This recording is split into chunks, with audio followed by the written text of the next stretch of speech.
بسم اللہ الرحمن الرحیم ان الذین کفروا سواء علیہم اانذرتہم ام لم تنذرہم لا یؤمنون۔ بلا شبہ کافروں کے لیے یہ بات برابر ہے، تم انہیں ڈراؤ یا نہ ڈراؤ وہ ایمان لانے والے نہیں ہیں۔ یعنی بعض ڈرم قسم کے لوگ ہوتے ہیں، وہ کچھ بھی کہہ لیں، ایسے لوگوں کے لیے اللہ تبارک و تعالیٰ کہتا ہے اللہ کے رسول آپ انہیں ڈرائیں یا نہ ڈرائیں، یہ برابر ہیں۔ کون؟ ابو جہل، ابو لہب، عتبہ، شیبہ، ربیعہ، اسی طرح آج کے ہڈرم لوگ۔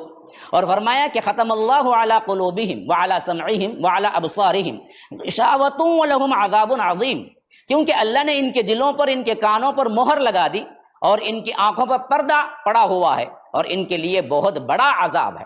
اب یہ دراصل عجیب بات ہے، اللہ ہی کیا ہے ان کے کانوں پر اور ان کے آنکھوں پر کیا پردہ ڈال دیا ہے، تو پھر وہ کیسے ہدایت پائیں گے؟ نہیں، اللہ ان کو نہیں ڈالتا جو ہدایت پانے والے ہیں، جو ہڈرم ہیں، جو ہدایت کے سامنے ہوتے ہوئے بھی ہدایت کو نہیں مانتے ہیں، بدلتے نہیں ہیں، پھر اللہ تبارک و تعالیٰ کی طرف سے انہیں کیا ہے؟ سیل رکھ دیا جاتا ہے۔ تو ان آیات میں کٹر قسم کے کافر جو ٹس سے مس نہیں ہوتے، اور یہی حالت آپ ہمارے اپنے مسلمانوں میں بھی بعضوں کو دیکھیں گے، آپ کٹر قسم کے اپنے آباء و اجداد کی پیروی کرنے والے، کٹر قسم کے کیا ہے؟ رسومات پر، بدعات پر، خرافات پر چلنے والے، آپ انہیں سب پورے کے پورے احادیث سامنے لا کے رکھ دیں اور بتائیں کہ دیکھو جی یہ منع ممانعت ہے، قبروں کی پوجا جائز نہیں ہے، سجدے جائز نہیں ہیں، سب سن کے کہتے ہیں کہ سب معلوم ہے صاحب، ہمارے پیر ہم کو بچا لیں گے، تم جاؤ اپنے کام کرو۔